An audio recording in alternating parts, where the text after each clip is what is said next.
سبيل الدموع سبيل مريح تنهدى يا صاحي كي تستريح. بسم الله الرحمن الرحيم. السلام عليكم ورحمة الله وبركاته. إن الحمد لله نحمده ونستعينه ونستغفره ونعوذ بالله من شرور أنفسنا ومن سيئات أعمالنا. من يهده الله فلا مضل له ومن يضلله فلا هادي له. أشهد أن لا إله إلا الله وحده لا شريك له وأشهد أن محمدا عبده ورسوله لا نبي بعد. اللهم صل على محمد وعلى آله وأصحابه أجمعين. Amma ba'd, kita lanjutkan kembali kajian tauhid kita, yaitu kajian asma wa sifat, dan kita masih berada dalam pembicaraan tentang nama Allah yang maha agung, yaitu Allah. Pada kajian yang terakhir kita mempelajari tentang keistimewaan nama Allah dengan nama Allah yang lain. Kajian kita pada saat ini insyaallah adalah ibadah-ibadah yang berkaitan dengan nama Allah, yaitu Allah. Apa ibadah yang berkaitan dengan nama Allah? Nama Allah yang bernama Allah. Ya. Yang pertama, ibadah yang berkaitan dengan nama Allah adalah beriman kepada Allah Subhanahu wa taala dengan iman yang tidak mengandung keraguan. Nah, ini adalah ibadah yang pertama yang berkaitan dengan Allah. Kita sudah pelajari apa makna daripada Allah. Makna daripada Allah adalah al-ma'buh, yang disembah. Kan itu kemarin maknanya adalah yang disembah. Arti Allah adalah al-ma'buh. Kalau memang yakin bahwa Allah adalah yang disembah, maka imanilah Allah dengan keimanan yang tidak mengandung keraguan. Jangan ragu sedikit pun bahwa Allah Subhanahu wa taala benar-benar ilah, benar-benar Tuhan yang berhak disembah dengan benar. Yakini dengan hati, ucapkan dengan lisan. Itu mobil saya ya? Mobil.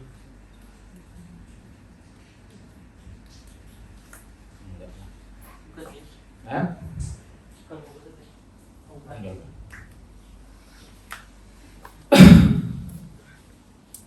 Nah, kalau kita meyakini bahwa tidak ada ilah selain Allah,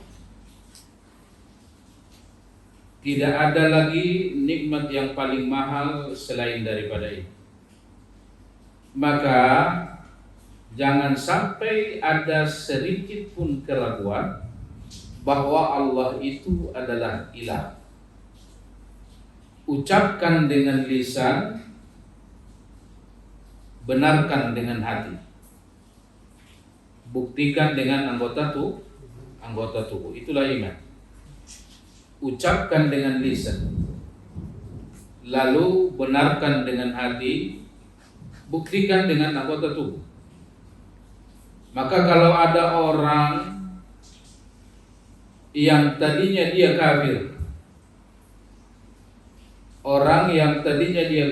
dia mengucapkan la ilaha illallah, lalu kalimat ini dia yakini dengan hatinya, maka ia keluar dari kekafiran. Nah, Nabi sallallahu alaihi wasallam katakan, apa kata Nabi? Man syahida an la ilaha illallah wa anna Muhammadan abduhu wa rasuluh wa kalimatuhu alqaha ila Maryam wa anna Isa bin Maryam abduhu wa rasuluhu wa kalimatuhu alqaha ila Maryam wan naru haqqun wal jannatu haqqun adakhalahu Allahul jannata ma kana minal amal. Nabi katakan, siapapun yang bersaksi bahwa tidak ada Tuhan selain Allah, dia yakini tidak ada Tuhan selain Allah, dan dia meyakini Muhammad itu seorang rasul, dia juga yakin Isa itu seorang rasul, lalu dia percaya akan adanya surga, percaya akan adanya neraka, adakhalahu Allahul jannata ma kana minal amal. Allah akan masukkan orang itu ke dalam surga dengan amal apa adanya. Jadi ada enggak orang yang masuk surga dengan amal yang sedikit? Ada. Yang menjadi syarat masuk surga itu adalah iman. Maka tidak ada orang di surga kecuali orang beriman. Ini keyakinan Ahlus Sunnah.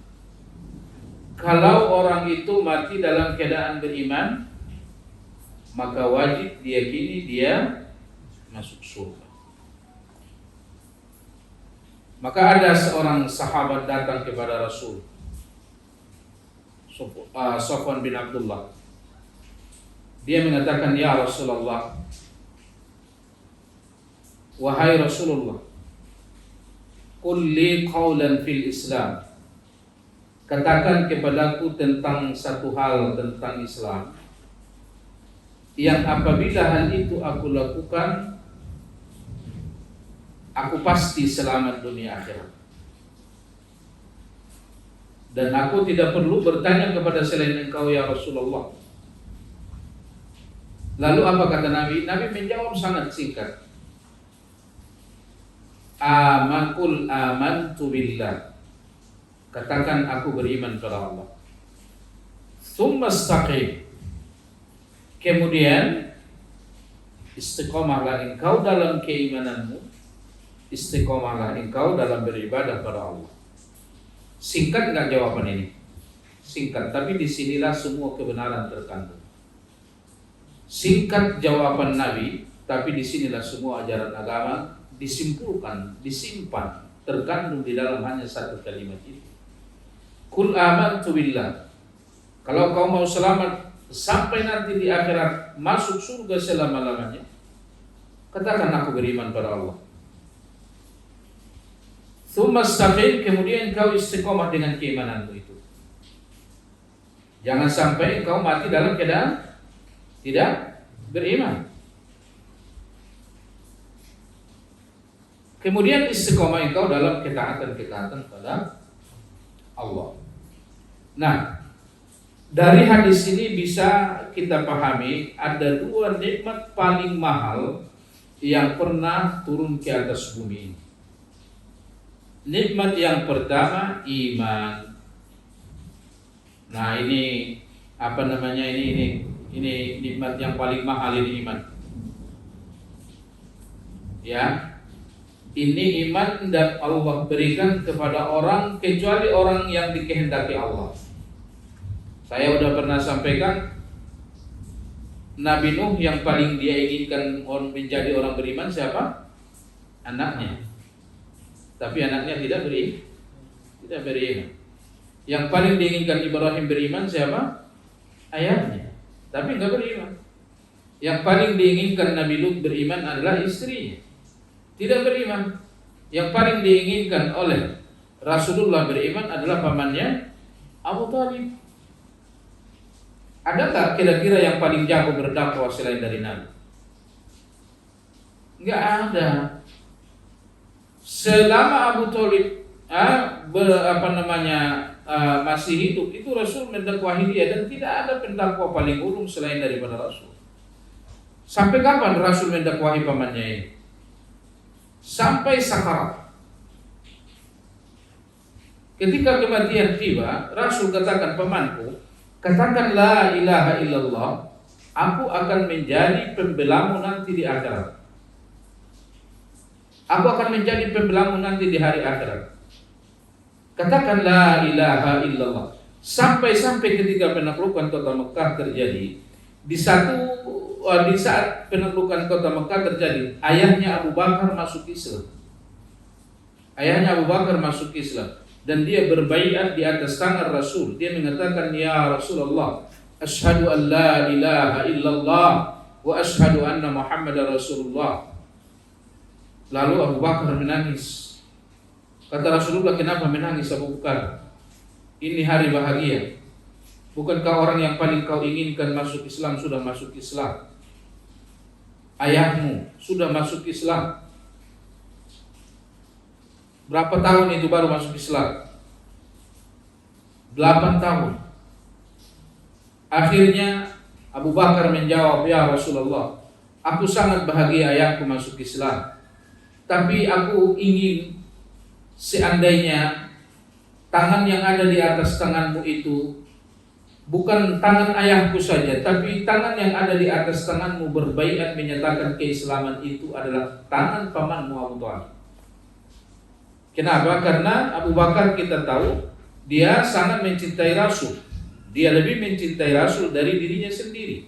Dan dia tahu bahwa yang paling diinginkan Rasul untuk menjadi orang beriman adalah pamannya Abu Thalib.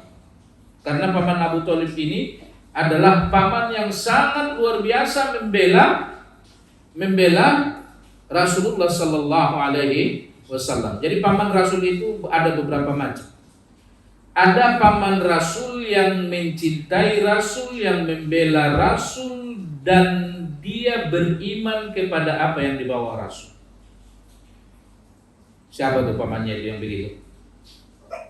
Ada Hamzah. Satu lagi siapa?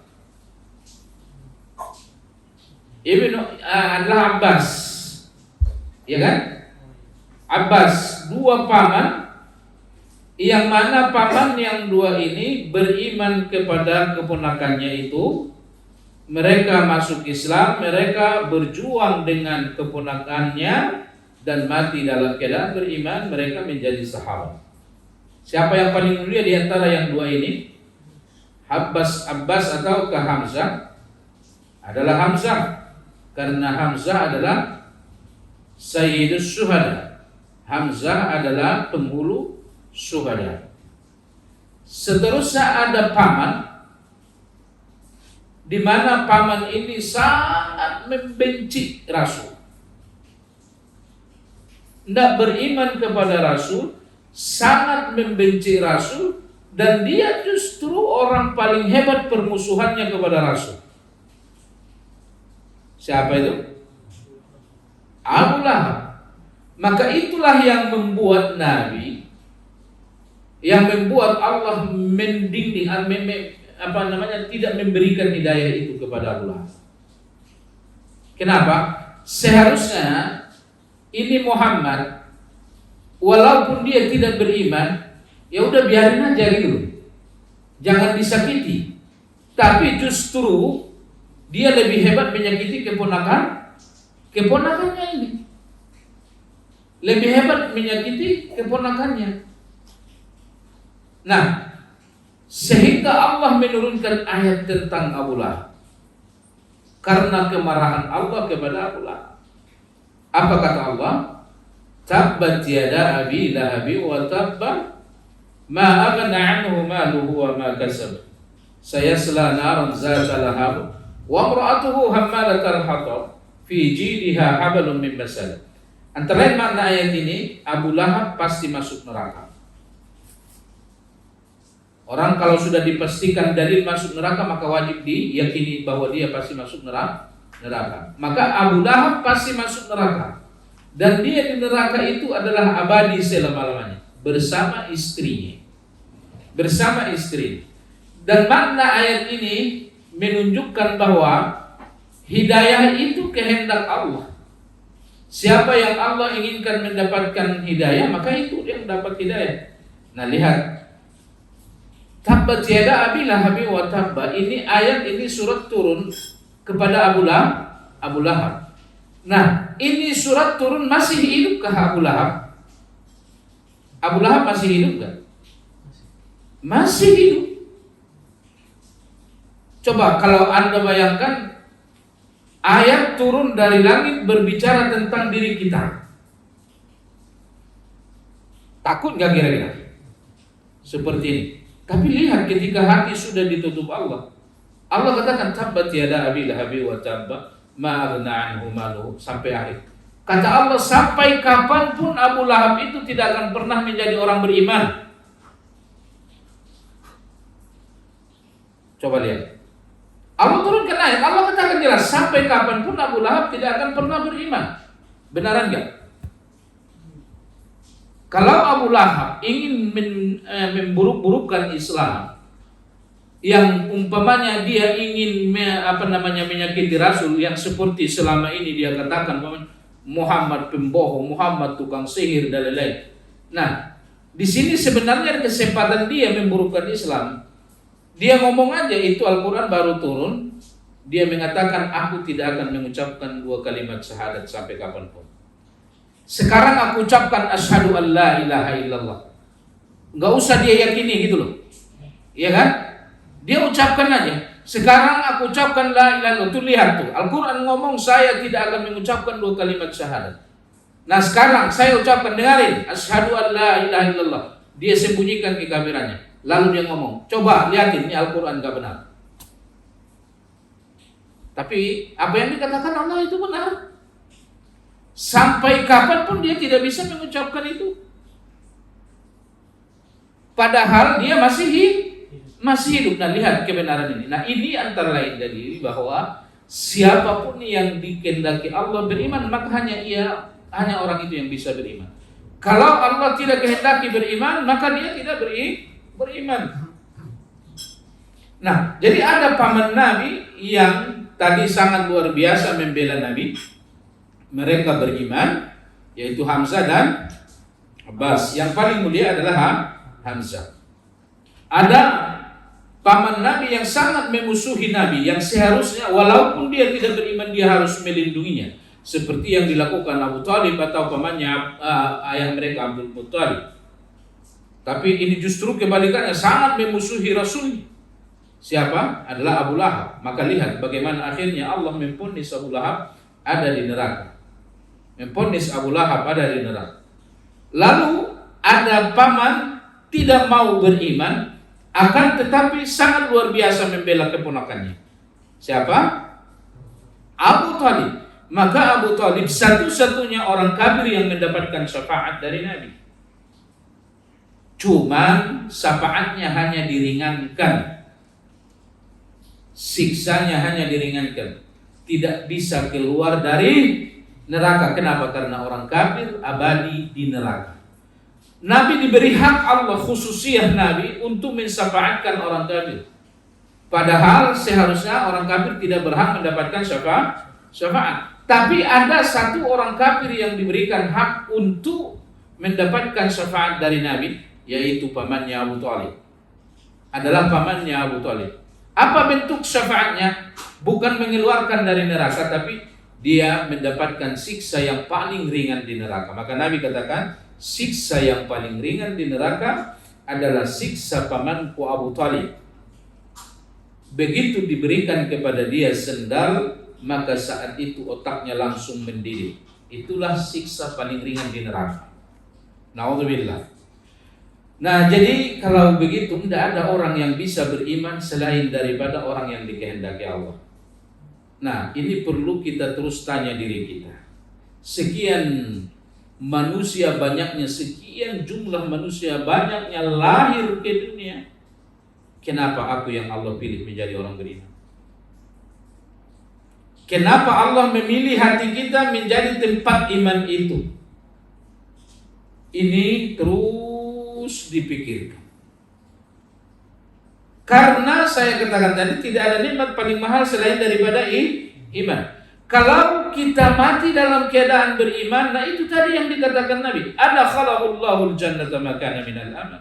Allah akan masukkan ke surga dengan amal apa adanya.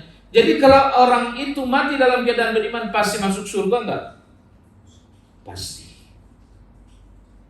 Jadi kalau begitu, kalau saat ini kita adalah orang yang beriman, saat kini kita menjadi orang beriman dan kita mati dalam keadaan beriman, pasti masuk surga? Insya Allah pasti masuk surga. Karena Allah yang menjamin tentang hal itu, Rasulnya menjamin tentang hal itu. Allah katakan dalam hadis kudusi, ya ibad, ya ibna Adam, lau ataitani biqurabil ardi khataya lan tusyrik bi syai'a laqaituka maghfiratan mithlaha. Wahai anak manusia, seandainya engkau datang kepadaku membawa dosa sepenuh bumi, tapi dosa yang kau bawa itu tidak ada di situ dosa syirik, maka aku ampuni engkau dengan sepenuh bumi juga. Nah, maka dari itu penghapus dosa yang paling nomor satu adalah tauhid. Penghapus dosa nomor satu adalah tauhid. Maka kalau ada orang kafir dia ucapkan kalimat tauhid, semua dosanya habis. Dia seperti ibunya, seperti baru dilahirkan oleh ibunya. Nah, jadi jangan main-main dengan iman ini. Tidak ada pekerjaan paling penting di atas dunia ini selain daripada menjaga iman. Jangan sampai mati dalam keadaan tidak beriman. Nah, maka dari itu Nabi katakan, kalau engkau ingin selamat sampai di akhirat, katakan la ilaha illallah, tsumma istaqim. Kemudian istiqamah. Lihat bagaimana Bilal begitu yang mengucapkan 2 kalimat syahadat, istiqamah. Istiqamah walaupun dia harus disiksa. Lihat ayahnya, ibunya Ammar bin Yasir. Ayah dan ibunya Ammar bin Yasir begitu mengucapkan 2 kalimat syahadat, ayahnya digantung, ibunya ditombak. Apakah mereka goyah? Tidak. Masuk surga enggak ayahnya Ammar bin Yasir, ibunya Ammar bin Yasir? Masuk surga? Dijamin Nabi. Kira-kira banyakkan sholat dia atau kita? Banyakkan sholat dia atau kita? Kita. Dia begitu mengucapkan 2 kalimat syahadat, digantung, mati. Hah?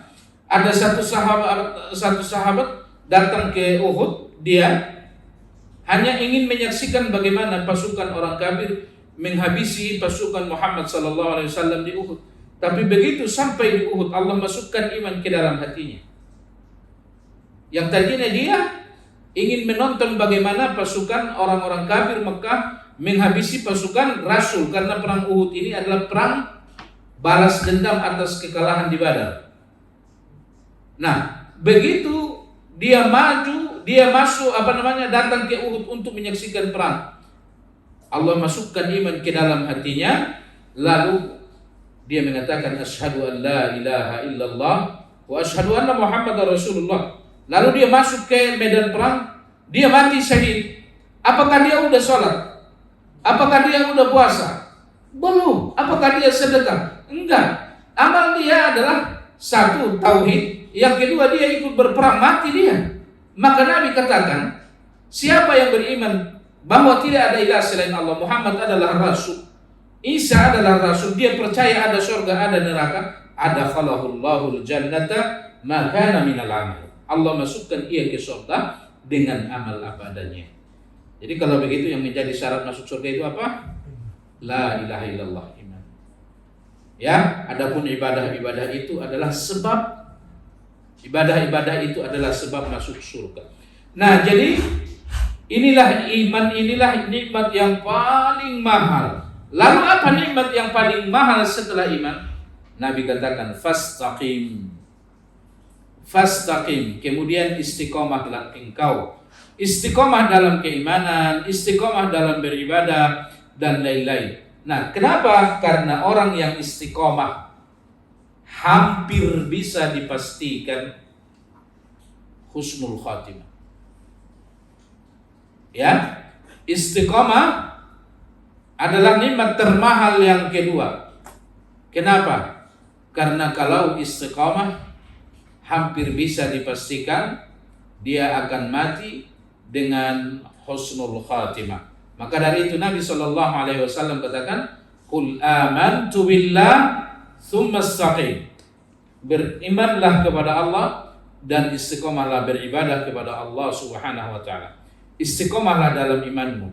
Jangan lakukan hal-hal yang membatalkan iman dari lain. Nah, inilah pertama ibadah yang berkaitan dengan nama Allah, yaitu berimanlah kepada Allah dengan keimanan yang tidak mengandung keraguan. Beriman kepada Allah dengan keimanan yang tidak mengandung keraguan. Kemudian istiqamah. Jangan melakukan hal-hal yang membatalkan iman seperti syirik. Istiqamah beribadah kepada Allah Subhanahu wa taala. Ini yang pertama. Yang kedua, ibadah yang berkaitan dengan nama Allah, yaitu Allah, adalah belajar menuntut ilmu agar supaya semakin kenal dengan Allah Subhanahu wa ta'ala. Maka kalau kita lihat di dalam kitab-kitab tauhid lain, ketika ulama-ulama kita menulis tentang la ilaha illallah, maka mereka menulis syarat pertama la ilaha illallah itu adalah al-ilmu. Syarat pertama la ilaha illallah itu adalah al-ilmu. Nah, kenapa? Hidayah itu bertingkat-tingkat. Apa awal daripada hidayah? Awal daripada hidayah adalah ilmu. Inilah hidayah yang pertama. Dan ini disebut ulama dengan hidayatu al-bayan. Hidayatu al-bayan. Jadi hidayah yang pertama adalah ilmu. May yuridillahu bihi khairan yufaqihuhu fid din. Siapapun yang Allah kehendaki akan baik, maka Allah jadikan ia senang dengan ilmu. Dalam riwayat lain, man aradallahu bi'abdin khaira yufaqihuhu fid din. Sama artinya. Dalam riwayat lain, may yuridillahi bi ahli baiti. Siapapun yang Allah kehendaki bahwa rumah tangga itu akan baik, yufaqihuhu fid din, Allah jadikan rumah tangga itu adalah orang yang suka dengan ilmu. Nah, kenapa dengan ilmu? Karena memang hidayah itu bertingkat-tingkat. Tingkatan hidayah yang pertama al-ilmu. Ihdinas siratal mustaqim. Itu maksudnya apa tuh? Ya Allah, perlihatkanlah kepadaku ilmu yang benar. Lalu berikan kepadaku kemampuan melakukan ilmu itu dengan istiqamah. Nah, itulah makna ihdinas siratal mustaqim. Ihdinas siratal mustaqim. Perlihatkan kepadaku ilmu yang benar itu. Lalu berikan kepadaku keistiqomahan untuk melakukan ilmu yang benar itu. Ada orang, apa arti istiqomah? Istiqomah itu adalah continue, terus menerus, istimrar. Itu kan istiqomah. Tapi apakah setiap yang terus menerus boleh dikatakan istiqomah? Enggak boleh, karena istilah istiqomah sangat mulia dalam agama. Allah punya janji bagi orang-orang yang istiqomah. Tapi dari segi bahasa, setiap yang continue, yang terus menerus, itu namanya istiqomah. Itu orang asal sore udah minum khamar di situ, istiqomah banget dia. Minum khamarnya boleh nggak? Nggak boleh, nggak boleh. Yang pertama, syarat supaya dinamakan orang istiqomah, yang dia lakukan itu benar seperti apa yang ada dalam Al-Quran dan hadis. Maka Allah katakan, fastaqim kama umirta. Istiqomahlah engkau seperti apa yang kau diperintahkan. Jadi kalau ada orang beribadah tapi ibadah dia ahlu bid'ah, istiqomah dia beribadah tapi ibadah yang dia lakukan itu bid'ah, dinamakan ahlu istiqomah? Enggak. Kenapa? Karena tidak seperti yang dikatakan Allah, fastaqim kama umirta. Istiqomahlah engkau sebagaimana engkau diperintahkan. Nah, jadi ahlul istiqomah itu pertama dia benar. Yang kedua dia lakukan dengan terus menerus. Itulah ahlul istiqomah. Itulah ahlul istiqomah. Maka dari itu hidayah itu maratibul hidayah, tingkatan hidayah yang pertama adalah ilmu. Maka Nabi katakan kalau Allah hendaki orang itu akan masuk surga, maka Allah jadikan ia senang ilmu. Kenapa dengan ilmu? Kenapa ilmu maratibul hidayah yang pertama? Yang pertama jawabannya adalah karena ilmu membuat Anda kenal Allah. Apa mungkin orang menyembah Allah dengan baik, menyembah Allah dengan ikhlas? Apa mungkin orang cinta sama Allah, takut sama Allah, tawakal sama Allah kalau dia tidak kenal Allah? Tidak mungkin. Maka dari itu Allah katakan fa'lam annahu la ilaha illallah. Ketahuilah bahwa tidak ada ilah selain daripada Allah. Ilmu maksudnya. Maka dari itu Allah katakan dalam Al-Quran, innama yakhshallaha min ibadihi ulama. Innama yakhshallaha min ibadihi ulama. Sesungguhnya yang takut sama Allah itu adalah ulama. Ada dalam bahasa Arab khasyah, takut. Ada dalam bahasa Arab khauf, takut juga. Sama-sama takut artinya. Apa perbedaannya? Takut dengan bahasa khauf biasa, takut biasa. Tapi kalau khasyah, dia takut sama Allah karena dia kenal Allah. Dia takut sama Allah karena dia punya ilmu tentang Allah. Nah, maka dari itu Allah katakan innama yakhshallaha min ibadihi ulama.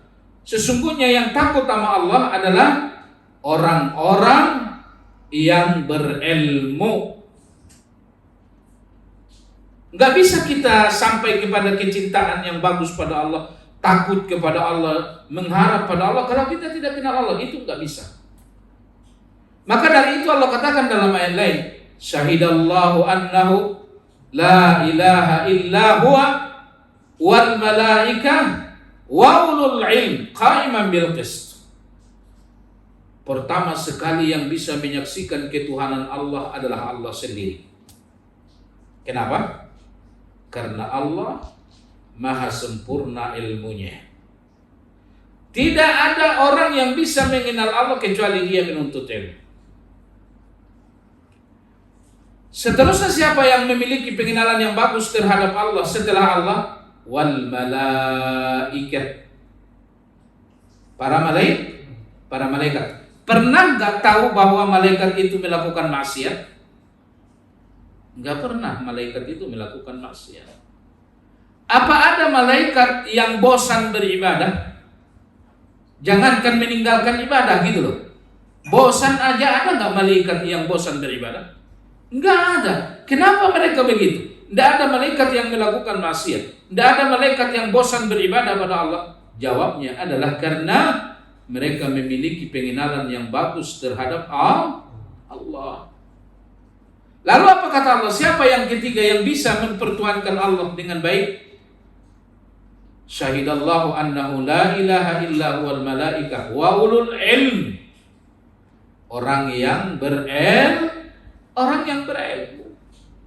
Maka diharapkan dengan kajian kita Asma wa Sifat, setiap kali kita menambah pelajaran kita pada nama-nama berikutnya, iman diharapkan semakin kuat karena semakin kenal dengan Allah Subhanahu wa taala. Saya sudah sampaikan, nikmat apapun yang pernah Anda terima, seandainya Anda tahu, maka di dalam nikmat itu ada nama Allah.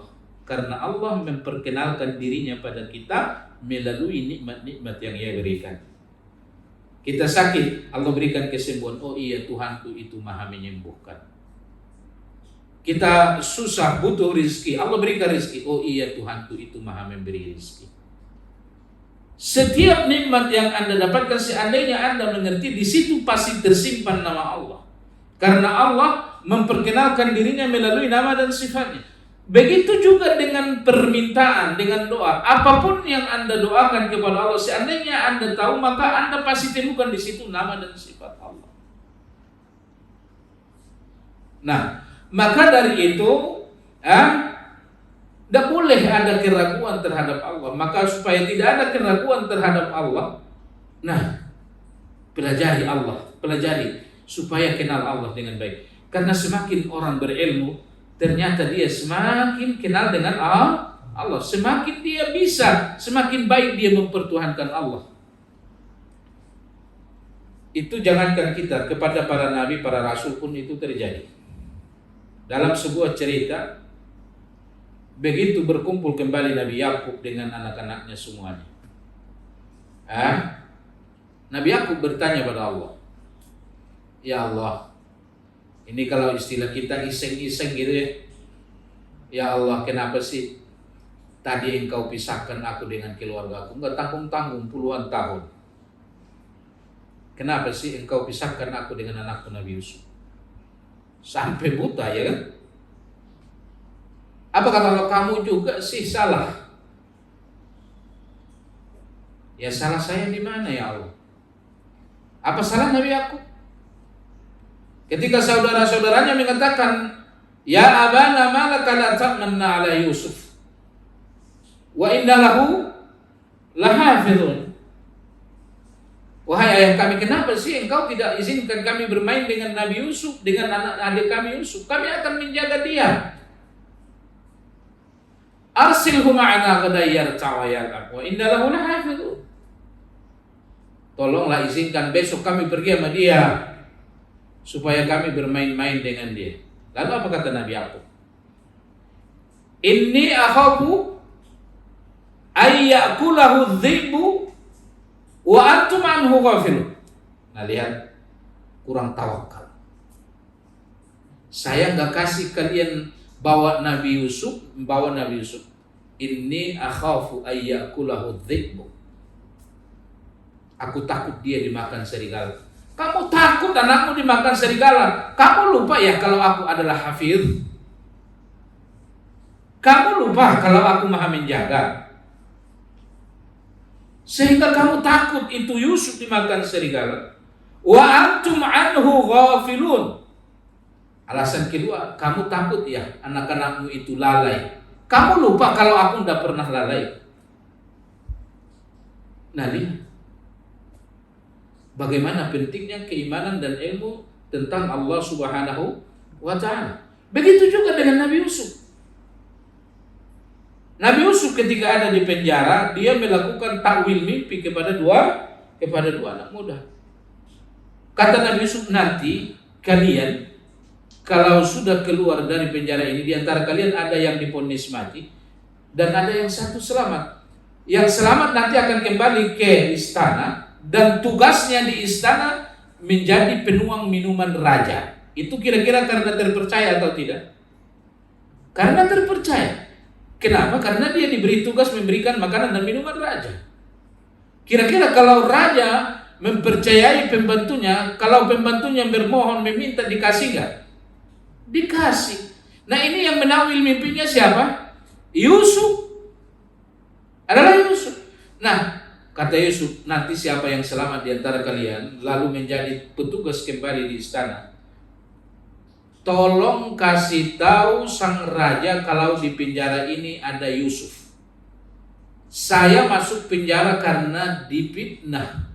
Saya tidak melakukan kesalahan. Tolong kasih tahu sama raja. Ini kan kalau istilah kita min nahiyatil syafa'ah. Ini kan pensyafaatnya ini luar biasa ini. Penuang minum raja. Tapi lihat, ini begitu keluar dari penjara, fa'ansahu syaitan. Allah jadikan syaitan melupakan ini orang yang keluar dari penjara. Mana mungkin dia lupa sama Nabi Yusuf? Tapi begitu keluar, lupa dia pesan Nabi Yusuf supaya dia ceritakan nama raja, supaya raja mengeluarkan dia dari apa? Ya, dari penjara. Nah, kenapa Allah lupakan ini orang? Karena tawakalnya sudah beralih dari Allah kepada laki-laki yang keluar dari penjara itu. Ini orang pasti bisa keluarkan saya dari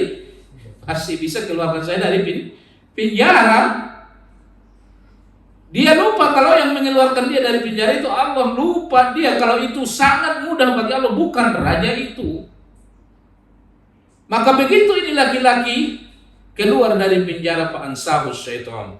Allah Subhanahu wa ta'ala menjadikan ia lupa. Nah, jadi kewajiban atau ibadah berikutnya yang berkaitan dengan nama Allah adalah menuntut ilmu agar supaya kita semakin kenal dengan Allah. Maka dari itu Nabi katakan, kalau Allah menghendaki seseorang akan baik, maka Allah akan jadikan orang itu senang dengan ilmu. Kenapa? Karena ilmu adalah langkah awal daripada hidayah. Lalu nanti kalau sudah dikasih ilmu, apa yang akan terjadi? Yang kedua, al-amal. Ini hidayah yang kedua, beramal. Seterusnya apa nanti yang Allah akan berikan setelah beramal? Istiqamah. Allah berikan keistiqomahan dalam beribadah. Seterusnya nanti di atas itu apa lagi? Al-halawah, kenikmatan. Nikmat bagi dia ibadah itu. Nah, kalau sudah nikmat bagi dia ibadah itu, kira-kira dia tinggalkan enggak? Tidak. Nah, jadi kalau begitu orang yang benar-benar meyakini bahwa Allah adalah ilah, maka dia harus belajar. Belajar apa? Belajar seperti yang saya katakan kemarin, ilmu yang paling afdal adalah ilmu ma'rifatullah. Ilmu ma'rifatullah. Kenapa? Karena tidak ada kenikmatan yang paling mahal di atas dunia ini selain daripada kenikmatan tentang ilmu mengenal Allah. Maka dari itu perhatikan, siapakah orang paling bahagia di atas dunia? Adalah orang yang paling kenal dengan Allah. Lalu nanti di surga apa nikmat yang paling mahal? Ru'yatullah, melihat Allah secara langsung.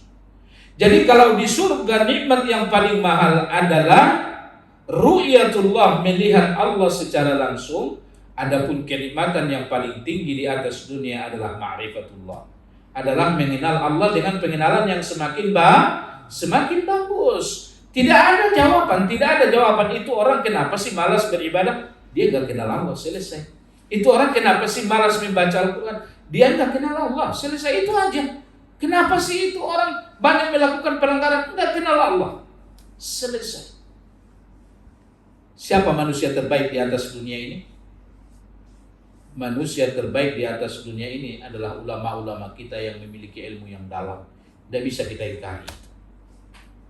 Gak bisa kita ingkari. Mereka lah manusia terbaik. Kenapa? Karena memang mereka adalah orang berilmu. Nah, jadi kesimpulannya, ibadah yang berkaitan dengan nama Allah. Allah itu ada dua yang sudah kita bicarakan. Yang pertama, berimanlah kepada Allah dengan iman yang bagus yang tidak mengandung keraguan. Kalau sudah beriman, maka akidah Ahlussunnah wal Jamaah meyakini bahwa ini orang adalah pasti masuk surga. Maka dari itu tidak ada pekerjaan paling penting selain daripada menjaga iman. Yang kedua, ibadah yang berkaitan dengan nama Allah, yaitu Allah, adalah teruslah menuntut ilmu. Karena dengan ilmu Anda tahu Allah siapa. Dengan ilmu Anda bisa mengerti mana jalan menuju surga, mana jalan menuju neraka. Dengan ilmu Anda tahu mana perintah, mana larangan. Dengan ilmu Anda bisa memperbaiki hati. Dengan ilmu Anda mengerti bagaimana jebakan-jebakan syaitan. Dengan ilmu Anda mengerti apa kesalahan Anda sehingga punya peluang untuk mentaubatinya. Inilah besarnya manfaat ilmu. Insya Allah kita lanjutkan pada kajian berikutnya tentang ibadah-ibadah yang berkaitan dengan nama Allah, yaitu Allah. Ada pertanyaan, silakan. Iya.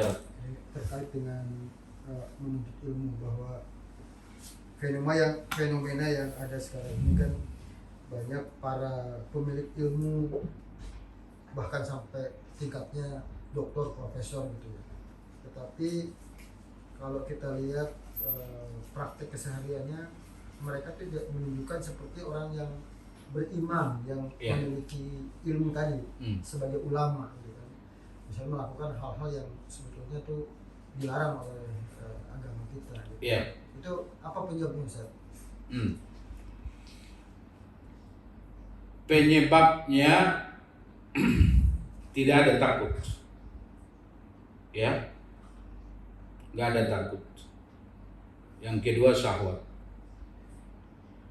Jadi ada di dalam hati manusia penyakit. Ya. Penyakit yang ada di dalam hati manusia itu induknya ada 4.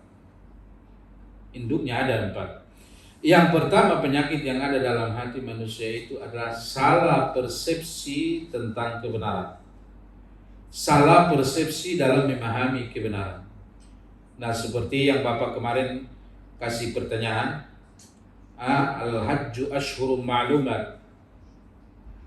Lalu dia mengatakan bahwa kalau begitu haji itu boleh dilakukan pada bulan apa saja, ya kan? Padahal dalam disiplin ilmu menafsirkan Al-Quran itu punya aturan. Al-Quran ditafsirkan dengan apa? Al-Quran ditafsirkan dengan tafsir, dengan Al-Quran. Kalau enggak ada, Al-Quran ditafsirkan dengan hadis Nabi. Al-Quran ditafsirkan dengan qaulus sahabat dan lain-lain. Mulai dari zaman dulu semua ulama sepakat bahwa waktu haji itu adalah pada bulan Zulhijjah. Yang dimaksud di situ adalah pada beberapa bulan itu berbicara tentang haji qiran, ya kan? Atau haji tamattu. Karena kalau dia haji qiran, dia boleh melakukan umroh dulu sambil menunggu masuk bulan haji. Cuman kalau dia qiran, dia umroh dulu, dia tidak boleh tahan dulu sampai nanti selesai. Dia harus terus menerus melakukan ihram, pakaian ihram. Nah, itu yang dimaksud. Nah, kalau memang haji qiran ya boleh aja dia melakukannya umrohnya saja, bukan prosesi yang lain. Umrohnya dia lakukan di bulan yang lain, boleh. Tapi tidak boleh dia melepaskan pakaian ihramnya. Nah, ini antara lain pintu kesesatan, penyakit hati. Salah persepsi dalam memahami kebenaran. Seperti ada orang ulama, dia profesor doktor, dia bilang jilbab tidak wajib, ya kan? Jadi hati-hati.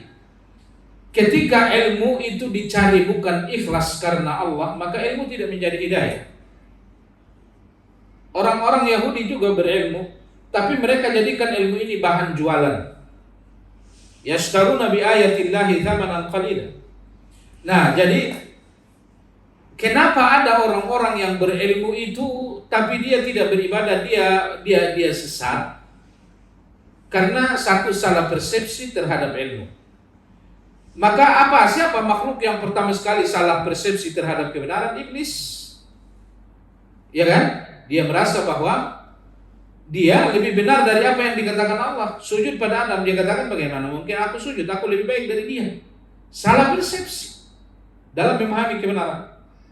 Nah, kenapa bisa orang salah persepsi dalam memahami kebenaran? Karena tidak bisa kendalikan syahwat. Tidak bisa kendalikan syahwat. Nah, maka dari itu ketika yang dia kejar dunia, maka berpatulah dia dengan serampangan dan lain-lain. Ya, dia punya ilmu tapi tidak beribadah. Kenapa? Karena itu tadi syahwat tadi, syahwat yang tidak terkendali, kecintaan terhadap dunia yang tidak terkendali. Nah, ini membuat mereka tidak konsekuen dengan ilmunya, tidak mengamalkan ilmunya. Nah, maka dari itu orang yang paling nanti pertama masuk ke dalam neraka orang yang berilmu tidak mengamalkan ilmunya. Nah, maka dari itu ada penyakit di dalam hati kita itu. Induk penyakit itu ada 4 dalam hati. Yang pertama adalah berilmu tapi tidak mengamalkan ilmunya, atau dinamakan dengan salah persepsi memahami kebenaran. Induk penyakit hati yang kedua adalah syahwat, keinginan hati yang selalu ingin melakukan dosa. Yang ketiga, induk daripada penyakit hati itu adalah sombong. Yang keempat, induk daripada penyakit hati itu adalah riya. Ini induk penyakit hati. Nah, dari sini semua berasal kesalahan-kesalahan itu masing. Nah, obatnya itu Al-Quran. Allah katakan dalam Al-Quran, wa nunazzilu minal Qur'ani ma huwa shifaa. Aku turunkan Al-Quran itu adalah penyembuh. Penyembuh apa? Sakit. Sakit apa? Sakit hati dan sakit fisik. Nah, maka dari itu antara lain dalam Al-Quran ada satu surat yang namanya surat As-Shifa. Apa itu surat As-Shifa? Suratul Fatihah. Maka Nabi kalau meruqyah selalu membaca ini. Ya kan? Suratul Fatihah. Nah, 4 penyakit tadi ada obatnya di dalam suratul Fatihah. Alhamdulillahi Rabbil Alamin, Ar-Rahmanir Rahim, Maliki Yaumiddin, Iyyaka na'budu wa iyyaka ini obat apa nih? Obat ria. Iyyaka nasta'in, dan hanya kepadamu kami meminta. Ini obat apa? Ini obat sombong. Ghairil maghdubi alaihim, ini obat apa? Ini obat berilmu tapi tidak beramal. Yahudi, berilmu tidak beramal.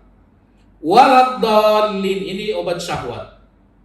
Beramal tapi tidak berilmu. Syahwat. Nasrani, sehingga mereka menyembah Isa sebagai Tuhan. Ya, nah jadi kenapa ada orang yang berilmu lalu dia tidak mengamalkan ilmunya? Jawabnya adalah karena dia tidak bisa mengendalikan syahwatnya. Tidak mengendalikan syahwatnya. Dia mencari ilmu tidak ikhlas karena Allah. Dia mencari ilmu karena dengan ilmunya ia ingin cari uang. Dia mencari ilmu karena dengan ilmunya ia ingin menjadi seorang pendakwah. Dia menjadikan ilmu itu sebagai sebuah profesi. Ada yang begitu? Ojok-ojok tiba-tiba jadi ustadz. Gak tahu kapan nyantrinya, kan gitu ya? Hanya karena bisa jadi bicara. Ada orang dia memang belajar, tapi memang tujuannya supaya menjadi pendai, lalu dia punya profesi dengan itu. Ada juga orang yang berdakwah untuk mengajak orang kepada kelompoknya. Dan itu semua adalah salah. Nah, maka supaya kita benar-benar mendapatkan ilmu yang benar yang membawa kita ke surga, pelajarilah ilmu ikhlas karena Allah, tidak ada tujuan yang lain. Ya Allah, aku belajar ilmu agar supaya aku bisa menyembahmu dengan baik. Insya Allah kita akan diselamatkan Allah. Ada lagi?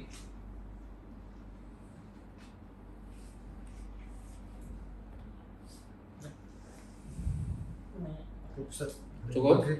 Kita tutup dengan kafarah majelis. Subhanakallahumma bihamdik, asyhadu an la ilaha illa anta astaghfiruka wa atubu ilaik. Assalamualaikum warahmatullahi wabarakatuh. Waalaikumsalam warahmatullahi wabarakatuh.